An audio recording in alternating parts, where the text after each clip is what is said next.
আমার কি হবে আমি জানি না, আল্লাহ আমারে বাঁচাও। প্রতিটি নবী বলবেন নফসি নফসি, আল্লাহ তুমি আমারে বাঁচাও আমারে বাঁচাও। বিশ্বনবী মাথা তুলবেন, তুলে বলবেন রব্বি হাবলি উম্মতি, আল্লাহ তুমি আমার গুনাহগার উম্মতকে বাঁচাও।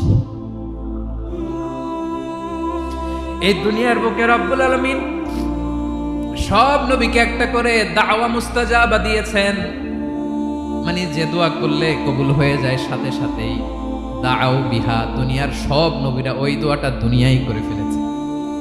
সব নবীকে আল্লাহ একটা করে দোয়া দিয়েছেন, নবী দোয়া করলেই কবুল। সব নবীরা ওই দোয়া করে ফেলেছে দুনিয়াতে। বিশ্ব নবী বলেন আমি করি নাই। ওয়া ইন্নী আখতাবিউ দাওয়াতি শাফাআতান লি উম্মতি ইয়াউমাল কিয়ামাহ, আমার ওই স্পেশাল দোয়াটা আমি দুনিয়ার বুকে কঠিন বিপদে পড়েও কোনোদিন করি নাই। আমি আমার স্পেশাল দোয়াটা কিয়ামতের দিন আমার গুনাহগার উম্মতকে সুপারিশ